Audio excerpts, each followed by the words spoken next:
Alright, what's going on, people? It's your boy Will. On my first episode of Life Lessons Through Entertainment, I'm going to be talking about one of my favorite movies of all time, pretty much, Coming to America. Literally, from Eddie Murphy, one of the GOAT movies, definitely. Now, starting off, of course, definitely everybody knows, the story behind Coming to America. But for those who don't, it stars Eddie Murphy, Arsenio Hall, James Earl Jones, John Amos, and a cast of other good folks, definitely. One of those star-studded black casts, definitely. And the story behind it is that, Eddie Murphy plays Prince Hakeem. He's supposed to be an African prince to the country of Zamunda. And starting off, he's turning 21. And of course, a lot of these different countries, these, I guess, the king and queen wants their kids to wed. They want them to get married. And so the concept behind it was that now, considering, that their son is 21 years old, they figured it's time for him to get married. And the thing is that now a lot of these different countries, through history, have had something what's known as arranged marriages. And a lot of times, in certain people's aspects of it, it's like, that's not necessarily a good thing, but I guess as far as certain countries' ways and laws, of course, like in their culture, some find it a good thing. But for him, Prince Hakeem, he was one of those people that wanted to be like, why can't I necessarily choose my own wife? You know what I'm saying? Like, this is my life here. Like, why can't I choose my own wife to wed? And so at the time, the king, his father, who is James Earl Jones, he played King Joffrey Joffrey. He was telling him, he's like, hey, at the time, we've set you up with a beautiful young lady, of course, who's already trained to be a queen, to can do literally whatever you want. And at the time, I guess, when it came to, I don't know if you want to say I don't know if you want to say like it's like their wedding party, I guess you want to say, where at the time, Prince Hakeem was actually introduced to his future wife. Let's just say it didn't necessarily go how everybody expected. I mean, don't get me wrong, it was a beautiful performance pretty much presenting her, and at the time when he met her, he wanted to at least talk to her, get to know her and everything, but sad to say, old girl was a box of rocks. like the girl was pretty much a one-trick pony for the most part, because it's like the girl had no interest. She really didn't know what the hell to do, but it seemed like she was literally born pretty much just to, just to serve. And it's like, I ain't gonna lie, you got a lot of people where that's pretty much what they want in a wife. But nah, like, he wanted somebody with their own intellect, their own thoughts, their own mindset for the most part. So he, considering the way old girl was in their conversation, he had old girl barking like a dog, jumping like a chimp, and all that. And and the dad, the king, he was like, okay, cool. I see y'all getting along. Yeah, let's make it happen. Okay, but he was like, you know what? Yeah, this ain't gonna work for me. So he's like, you know what? I need to go out and find my wife. Real talk. So he's like, okay, cool. So check this out. Go wherever you want. Spend as much time as you need. Well, not as much time as you need, because I think he was on maybe like a 40-day like a 40-day or a 60-day time period where he was like, hey, shoot, soil your royal oats, go sleep with as many women as you can, and then of course at the end of that time you're gonna come back and you're gonna marry a girl, so we're all good. So he decided, yeah, nah, screw that. So then him and his trusted buddy Simi, which was starred by Arsenio Hall, they decided, you know what, okay, check this out, we're gonna try to figure out two places to go to. It's either we go to Los Angeles or New York. So they decided to go to New York. But then, of course, not necessarily knowing the way of the land, he said, like, okay, now, what exactly would be a place to go to where, you can find a sophisticated woman that's fit for a king? So they just happened to look on the map. He was like, okay, Queens.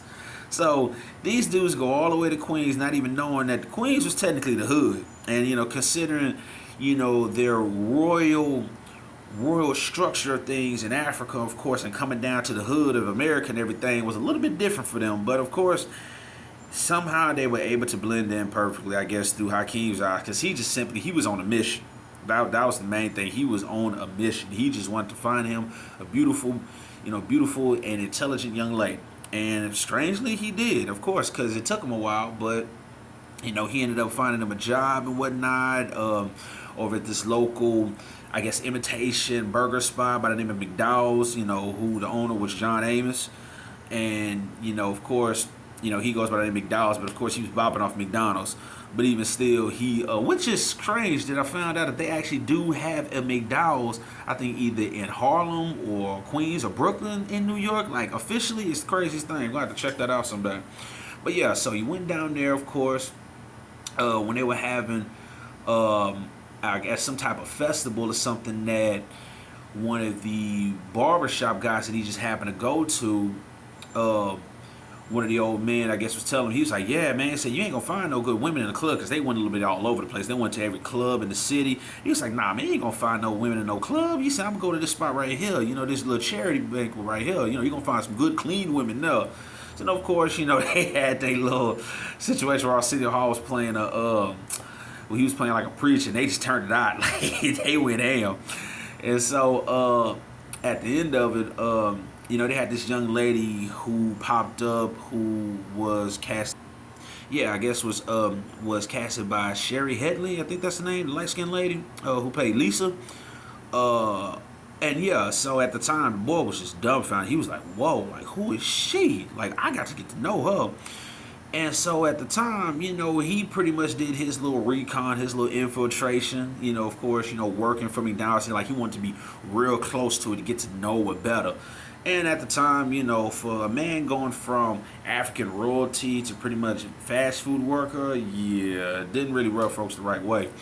So then, he gets to know her and everything, and she had already had a boyfriend at the time who had money, because come to find out, I forgot old buddy's name, but yeah, the boyfriend she was with at the time, I think his family was, was Soul Glow. They had the Jericho juice or whatever. They were the proprietors of that, and I guess he was the heir to that little throne or whatever. But it seemed like that wasn't what she was about. Like she didn't really care about the money and whatnot. She just wanted to make sure she had a great relationship. And the dude was kind of a dick, honestly. Like real talk, the dude was a dickhead. And once her and Hakeem kind of starting to be friends and whatnot, things kind of started jumping off between them. And, he just wanted to make sure it was going to work. But then, come to find out, I guess it was getting close to that time for him to leave. And if, his parents came around, they actually came to New York to visit him. And let's just say that kind of like threw a monkey wrench in his plan, because, he was going to really try to make things work with her. But then, of course, his dad being the king and everything, he said, hey, my son has an obligation, of course, so, he needs to come back, he needs to marry this girl here, of course, he ain't gonna be able to marry your daughter, we ain't messing with her like that.